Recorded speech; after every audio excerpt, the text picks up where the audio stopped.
grew up on a farm. What was your progress then into politics? I mean, I know that you were a successful businessman. So what was the progress and why? What was the attraction of politics? I think the motivation to go into politics, I must confess first, I never wanted to be in politics. I took a decision after undergraduate, master's, was to really stay in business, in the profession, in the business profession, finance, corporate finance and stuff like that, and then into business. I thought that was the area that I should focus on. Other people should do other things. But yet one needed to understand that, and that came through over years, that the politics are not right, because politics dictate the operating environment, the business, economic, social operating environment. The politics are not right, the superstructure is not right, it can easily damage the economic situation, the business opportunities, growth of those, if the policies are not right, driven by political players, political conductors, if I may say that.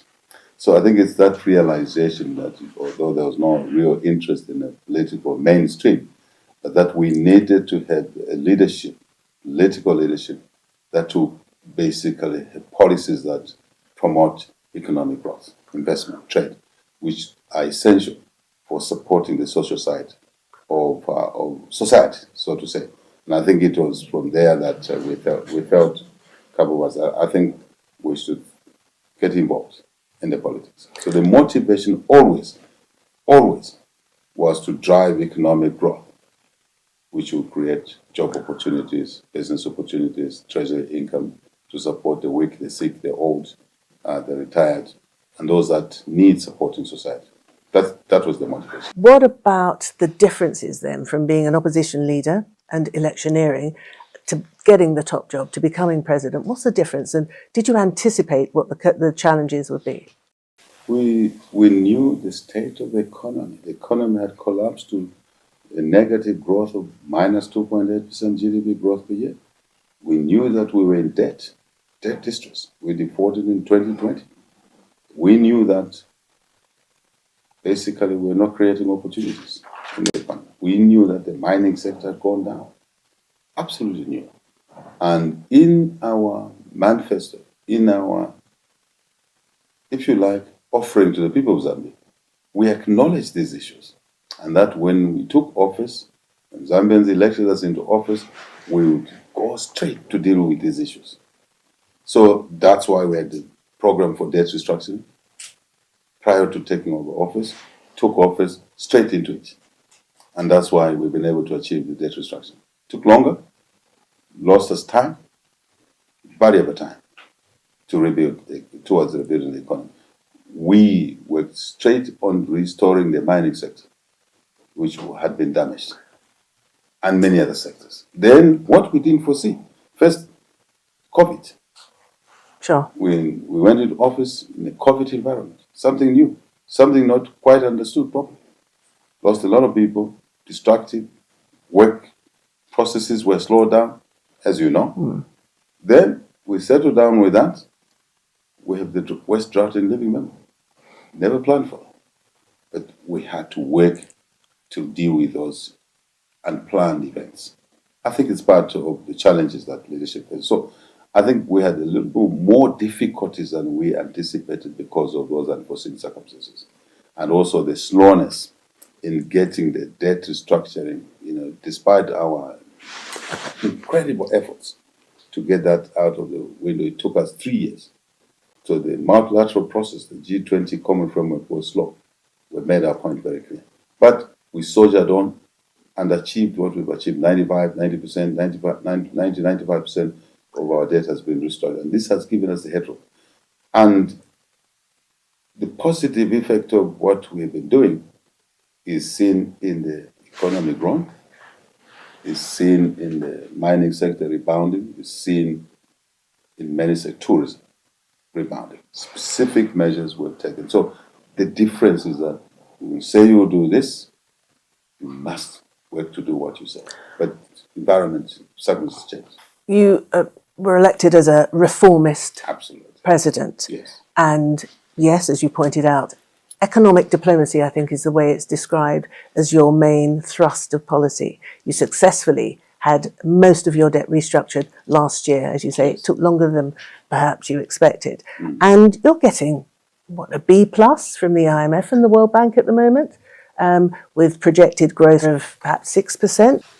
How long do you think it will take before the benefits of this growth will filter down to the people of Zambia? There is no way anyone on earth can deliver benefits to society without economic growth. Impossible. You can't share poverty. No matter how well good-hearted you are. Africans, we claim to be good-hearted. We can't share poverty. We can't redistribute nothing.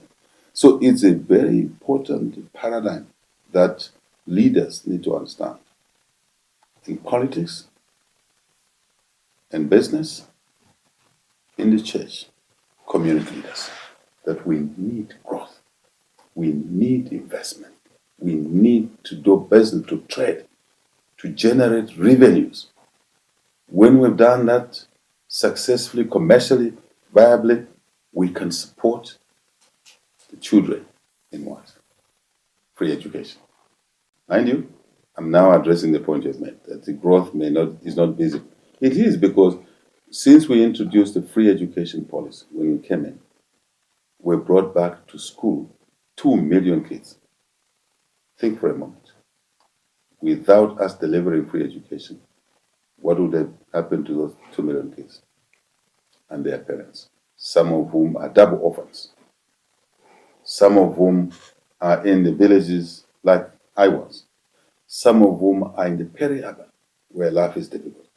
And for us, our leadership, we made it very clear that the best investment is education. Inheritance is education. Equalizer is education. So we're delivering for the common man. As people say, what else are we doing? We brought in enhanced social cash transfer to support the widows, women-headed households, to support vulnerable communities. More than doubling the ticket can only come from growth. To fund us. What else have we done in agriculture? To assure food security. Food insecurity is national insecurity. We brought in enhanced input support, fertilizer and seed. And we're now working on efficiencies in delivering that. And the results of that are visible. Shortly after the West Drought in living memory, this year we produced the highest quantity of maize since independence. What does that mean? Increased supply of food? Does it? Does it mean, or is it for export? You can't export without leaving your families hungry. First, our priority is for domestic consumption. Let me give you figures, if it helps. Sometimes journalists don't like figures. But let me give you figures. It's because context is important, right?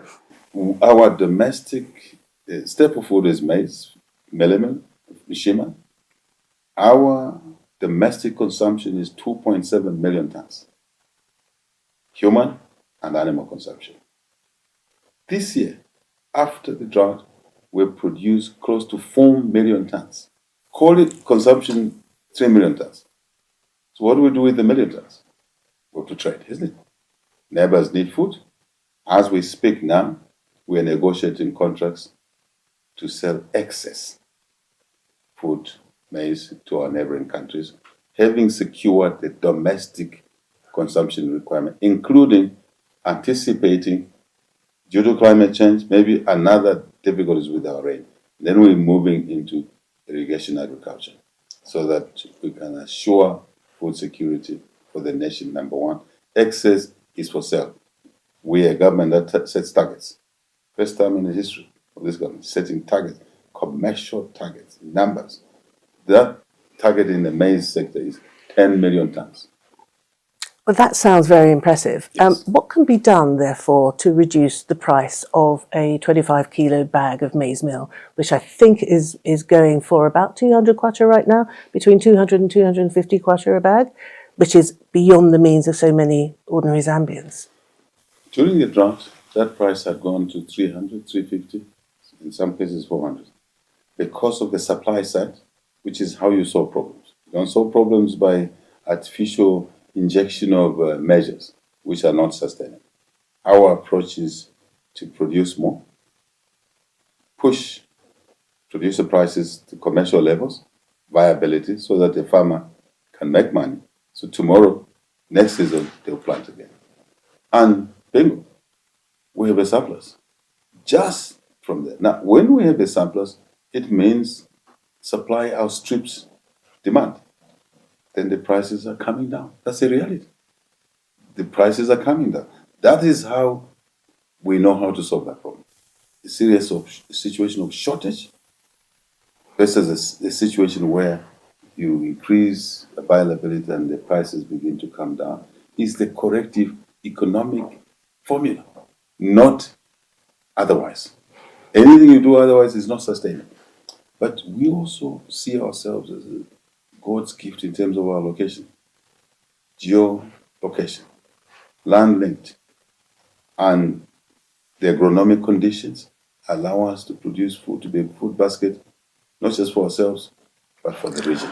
And we're working towards that. Those are the IMF and World Bank reports, while giving you a glowing account of your performance so far, talking about fiscal discipline and everything. Yes, everything. We all want to hear that. But they also say that Zambia remains incredibly vulnerable to external shocks, and as you mentioned, the drought, climate change. This is a factor. Can you talk to me about the mining sector in particular? Because just this week, whilst I'm in Lusaka, you've had a big injection, haven't you? A successful investment from the Qataris, for instance. Tell us more about that. To grow the economy, growth and more growth, we need to attract investment. And so attract investments in mining. As you are aware, we host critical minerals of the economies of the future, greener economies, copper, cobalt, nickel, manganese, lithium-based, and others. So we are attracting investors from within the country, domestic investors, from the region, SADC and Africa, from global community, to invest with us in joint venture. Mark my words, to invest with us in joint ventures, so we can then extract these minerals responsibly and sustainably, including ensuring that we don't damage the environment. Yes, and I'd like to ask you, how significant then is the Solwezi development that you opened just this week? How significant is that in terms of your ambition to increase the production of copper, 3 times by the year 2033? So how significant is Solwezi? Extremely important. That's a firm company called First Quantum Minerals, who are invested in a mine called Kansanshi Mine, Solwezi. But they're also invested in the largest nickel mine on the continent of Africa, which is already in production within the Solwezi Kalumbila area, and another process of copper processing. This is now, because of this investment, this mine was to shut down without these measures we've given you since we took office. We didn't take office. This mine was we should have shut down 2 years ago. But because we attracted the investment, because that's our agenda, we were able to attract more investment in this mine by the existing investor to raise capital from the international market, measure of confidence, which they couldn't do before we took office. And now, First Quantum will increase its production of copper to between 450,000 metric tons to 500,000 metric tons. That's what this project means. Increased production, more jobs, more business opportunities, supply chains, to local suppliers in the mine. But more important, down to your question, we now have one mine that will give us 500,000 tons of copper towards our 3 million tons. You can work your numbers. This is significant, extremely significant. Coming up on Africa Here and Now, find out what President Hichilema said when I asked him if the whispers about witchcraft are true. That's all. There's no malice. There should be no issue of witchcraft. I'm particularly interested in the beneficiation side of things, because that, of course, is what every African country is having to contend with. Instead of just pulling the raw materials out of the ground and selling them, it's about adding value. How far are you getting along with that, and how important is that, particularly in Solwezi? Your question is very important, aligns with our agenda. As part of the expansion of this mining software, we call it the project, we call it S3. That is at the consumption mine. You asked me what benefits. I said production, quantity of copper towards our target of 3 million tons. This year we'll be knocking on the door of 1 million tons. Never achieved in the history of this country, mining experience. Tick, we call it Kwenyu. We tick that, right? So that quantum side, contribution side, but here another side. This mine would have closed 2 years ago. What value have we achieved? Extend the life of this mine by another 25 years, from a point of closure to additional life of 25 years. Security of employment. But here's now, back to your question. Alongside the actual mine investment, we've set up an economic zone together with this business, which is attracting manufacture, processing of mine supplies, including what yesterday, the 2 days when we were there, mill boss in the processing to allow the mine to process the copper to the next level. Now we manufacture the mill boss in the Kalumbila economic phase. We call it M phase.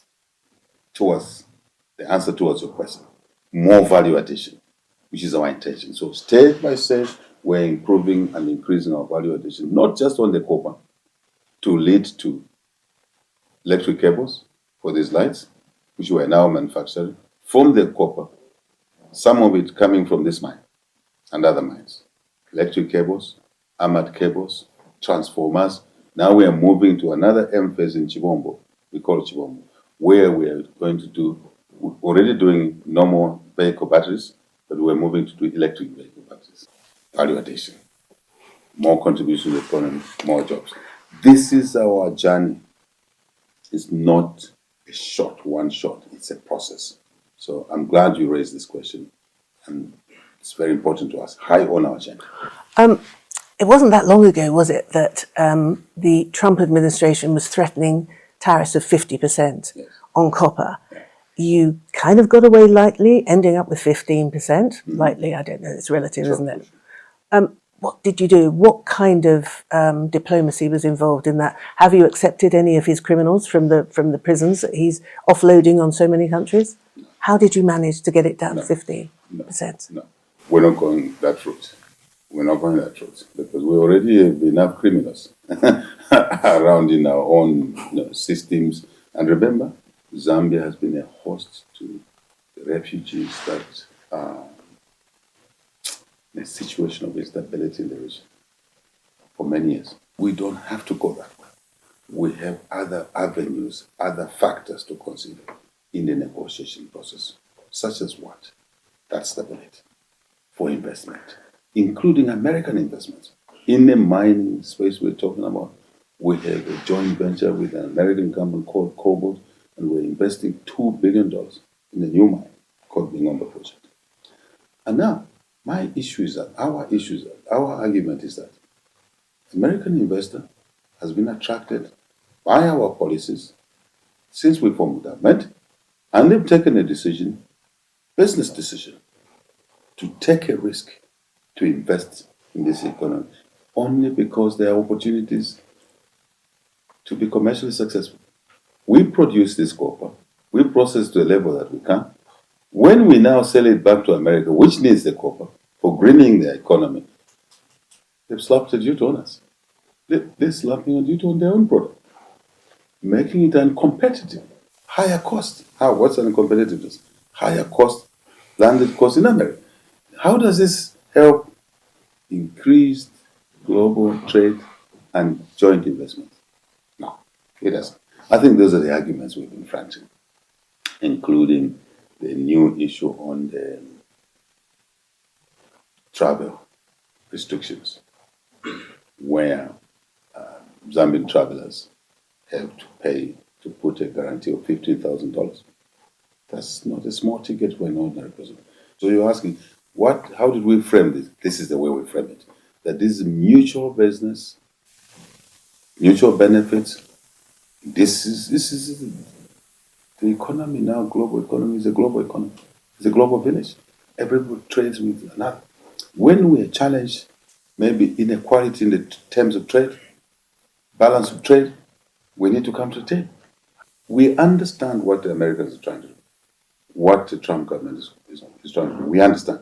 But I think the important thing is to follow through what they want and the implications of what they want, positive and negative. Ultimately, we need a world that is more interwoven, that do more business together, that will assure the point you raised, our foreign policy is anchored on two portals. One, peace, security, stability. That portal should lead us to the second one of our foreign policy, economic development, economic and social development. So you can see how intertwined they are. So it's very, very important that we approach these discussions from both angles, not from one angle. As I said, we understand where they're coming from, but they need to understand the implications of these issues to raise the cost of doing business, to raise the cost of living for the peoples of the world. You're the seventh, as you say, you're the seventh president. Number six, the sixth president, President Lungu, who unfortunately died in South Africa. I have to ask you this because it's dominating headlines about Zambia, and that is, why is the row, if you like, over his remains? Why is this so significant for you? First, I must confess, this situation is most unfortunate. It shouldn't be like this, honestly speaking. So we mourn with the Lungu family, his immediate family, extended family of Zambians. We need to do what citizens of Zambia decided to do with presidents who they elect into office. Zambians expect when a sitting president or a former president is taken away by the Lord, dies, to be buried in a certain way and in a particular place, not two places, one place called Embassy Park here in Lusaka. That's where the 5 presidents that died are lying. Why? Because Zambians decided so, that they should all lie in a place where they can be close to each other and they can be remembered that way. But when they die, they must be given a decent funeral. A funeral befitting the head of state with all the military protocols, because he was a commander-in-chief. This president should not be an exception. I think that's why you asked the question. Well, only because the family have been so outspoken in terms of what they want, and their opposition to his remains being returned to Zambia. Shouldn't the will of the family be taken into consideration? Very quick answer. The will of the family, the feelings, will of the family will always be respected. But once you decide to be a servant of the people in this role, the family may be immediate, extended, call it 20, call it 1,000, call it any number. Is one side, their wish, including the dead. The larger family of 20 million Zambians have prescribed how a former president, a president must be buried. And the will of the people, public interest, in that case overrides, unfortunately, the interest of the family. And anyone assuming this office knows, even before they take office. Have we experienced this before? Yes. President Kaunda himself used to tell his children when he drove around that place, when I die, Mwinde Takuna. That's a local language. When I die, don't bring me here. Don't bury me. He wanted to be buried with his wife in the farm, right? His farm died. By the way, where he wanted to be buried is another prescription the provision of the prescription of the people of Zambia. That is the former president's home, built by the state for the former president and his family. Not that he created it himself. He had other properties, but the state, the law requires, people of Zambia requires the former president, the president, to be built a house when they leave office. And that's the house where the First Lady, Betty Kaunda, Honorable Lady, is lying. And President Kaunda wanted to be buried next to her. And when he died, and hear me out on this one, when he died, the children, some of the children said, we will bury our father next to our mother, because that was his wish.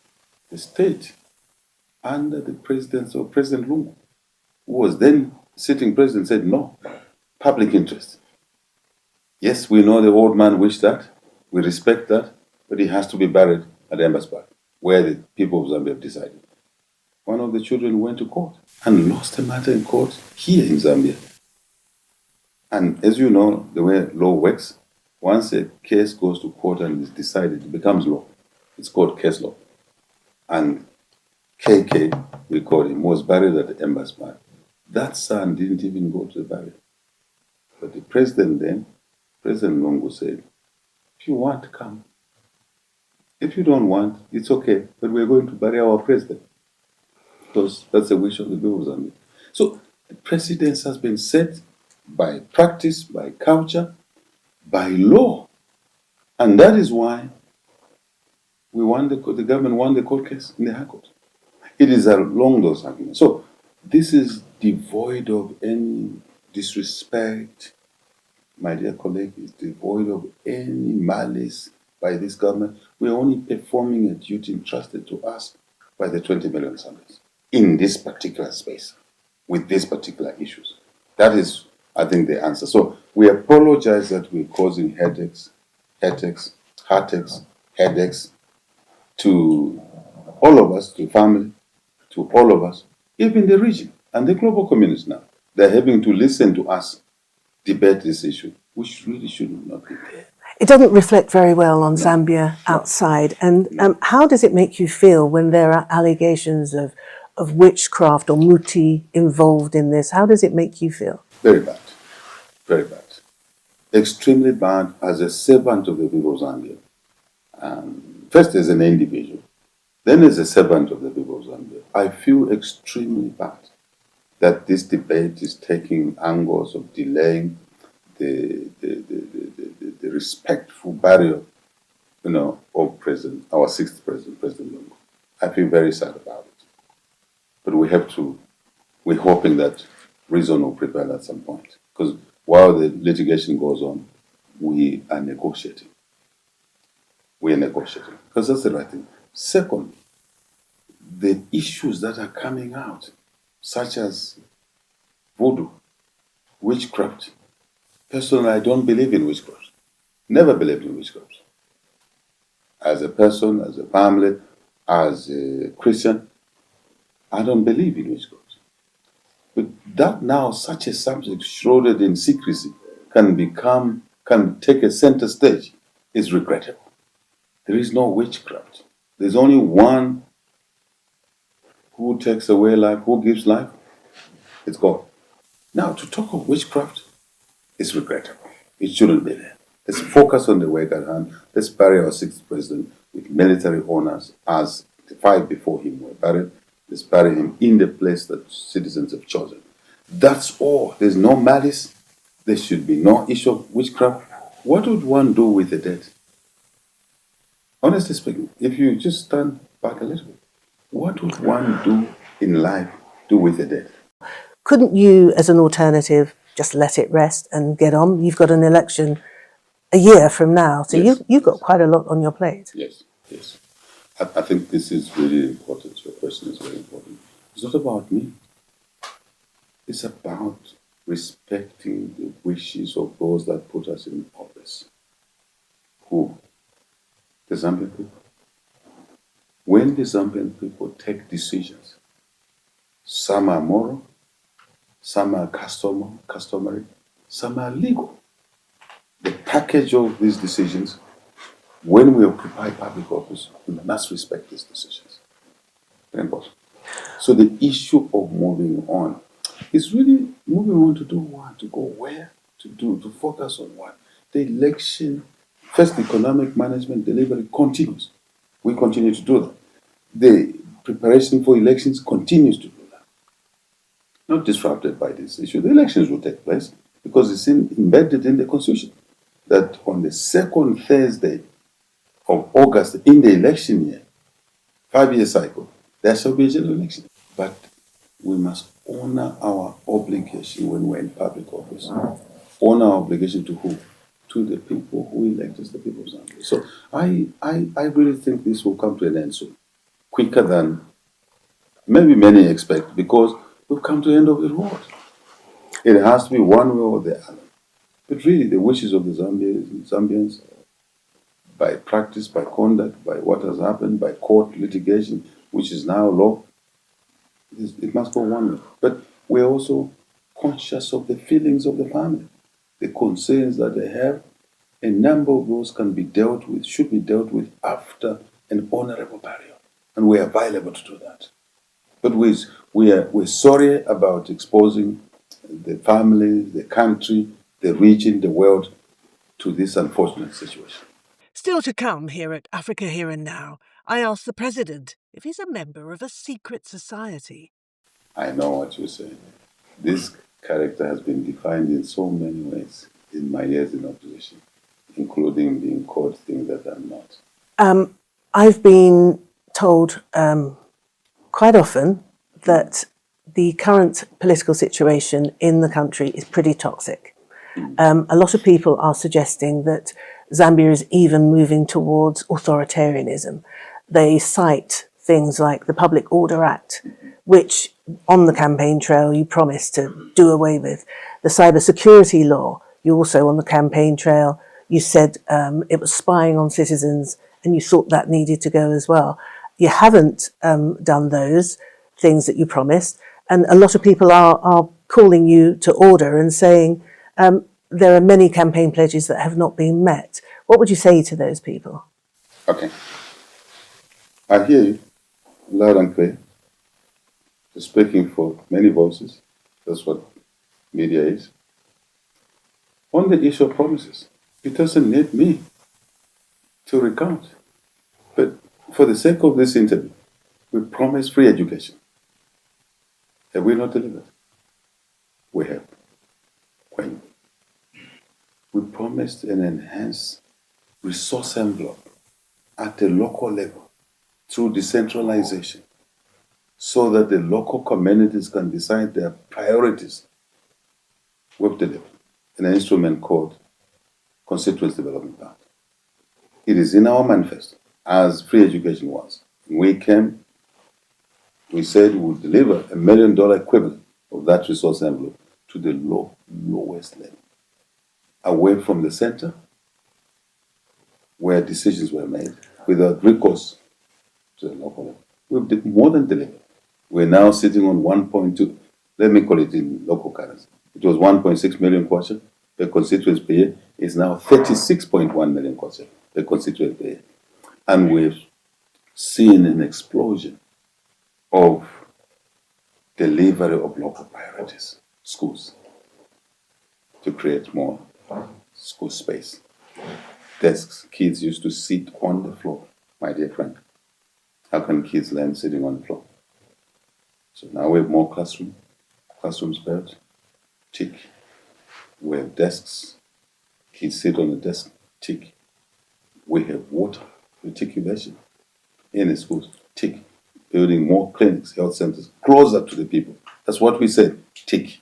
We building maternity wigs, you are a lady, family. Mothers, sisters, daughters used to deliver on the way to the clinic because of distances. They're closer now, with decency, running water. By the way, something that you don't feel is sensible because you've grown up in the first world, you look like, right? Flush toilets. For the first time, we have water and sanitation in the remotest areas. A lot of our people are experiencing this for the first time. And they are ticking the boxes. So the issue of debt restructuring, it is in our manifesto. We've done it. Tick.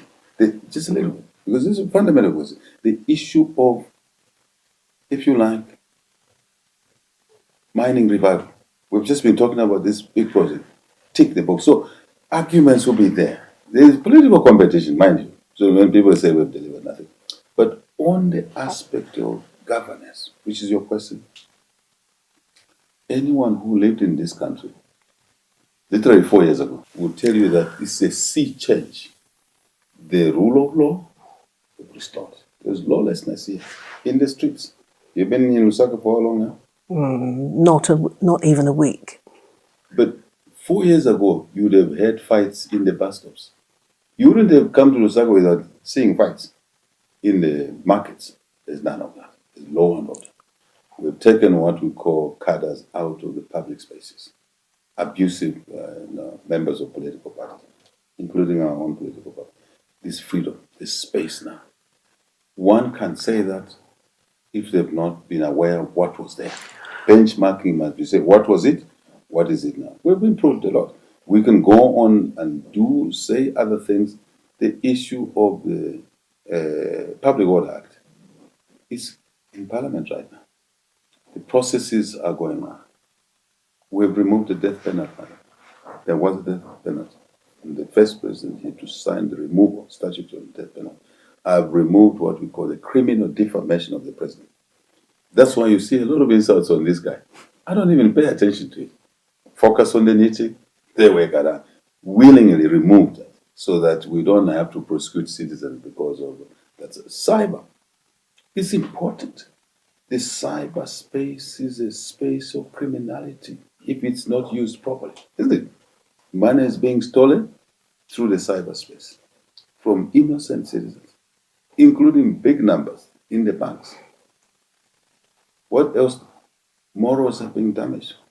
Insults on the cyberspace. Criminality. Crime is crime, whether it's physical or through the cyberspace. Every country is grappling on how to deal with the cyber issues, digital issues. We need digital for development, for efficiencies. But digital is also being used negatively. It's the responsibility of any decent government to deal with those issues. I wanted to ask you about what your assessment is, therefore, of the democratic space in this country, because, as you're aware, there's a lot of criticism saying that the democratic space is shrinking by the day. Many people are saying that. So what's your assessment of the current state of democracy in Zambia today? Facts are important. Numbers don't lie. Evidential information is there. 4 years ago, 4.5 years ago, in the campaign, I was not allowed to go to certain regions. The footage is there. The local journalists will give you that footage. Today, my competitors, they travel anywhere they want. There's no travel restriction, which I lived under, though we won an election. What else? Media. My predecessors shut down television stations, shut down radio stations. I appeared on one radio station, and the radio station was attacked physically by party thugs. I'm speaking to you because I survived, because I was taken to the roof truck and over the roof onto the next building. Footage is there. None of them has been smoked out of a radio station, as they used to do to some of us when we were in opposition. The same guys that are complaining. It's all there.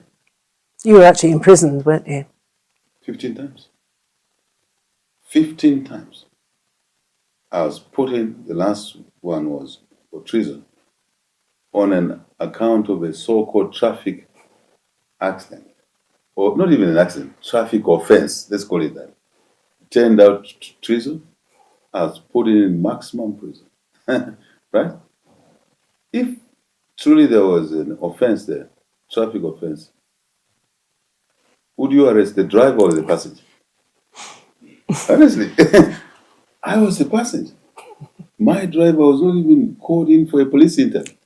I was arrested. My driver was there. He's still my driver today. That, you know what this thing is all about?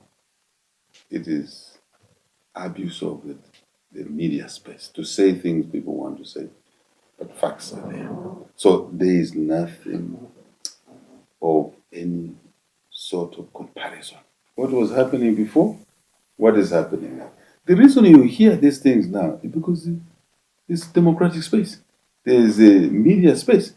I have not shut, our government has not shut a single media house because it's been used by the opposition or because they said something that we don't like. More radio stations have opened, more media houses, including electronic media. The only issues are there must be law and order. No one should commit crime in the name of democratic space. No one should cause someone to lose money through the digital media platform. There are a lot of scams. We should protect us, people. I think, madam, not to overemphasize, but I'm very happy you asked this question. We are committed to more democratic space where by-elections, let me give you an example. Other than the presidential election, where we took out the by-elections, we still have by-elections for members of parliament, for mayors, council chairpersons, for councillors. Since we took office in 2021, August 2021, we've had close to 80 by-elections, 80. None of those you can say that it was violence as it used to be. Every time we went to a by-election, in my time in opposition, I knew there was blood ahead of me. But we had by-elections only last week. I think it was last week or 2 weeks ago, a week ago. And many citizens just went about their business. They didn't even know there was a by-election because it's calm.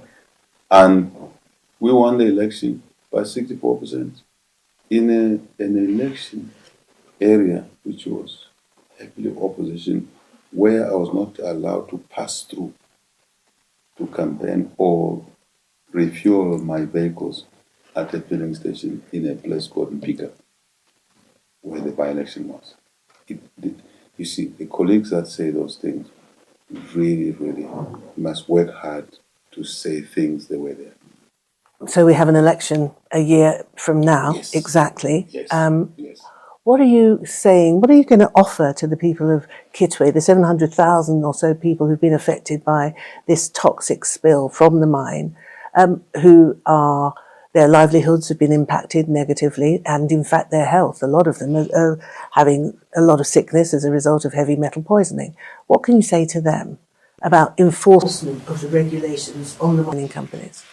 First, that development, that situation is truly unfortunate. Truly unfortunate, regrettable. That is why we are reinforcing remedial measures around that spillage.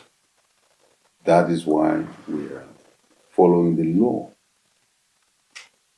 laws and regulations around pollution issues. But it's about enforcement, isn't it? Yes. That's what I'm saying. On the occasion itself, on the occurrence itself, I'll return to the generic enforcement. So, work was done from day zero when it happened, day one. Liming, for example, to reduce the acidity levels, but also working on heavy metals, but also we've engaged expertise, which we don't have in-house, contracting from outside to help us determine the extent.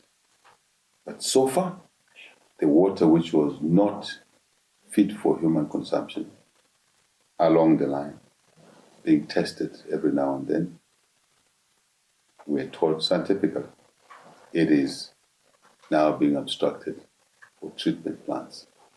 It wouldn't have been the case if we did not put in place corrective measures. More work needs to be done on heavy metals, no question about it. And more work will be done where we are short in terms of expertise, in terms of capabilities. Our books are open.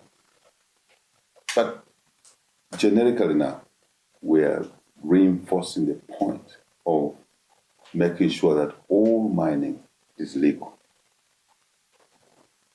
2, all mining is safe.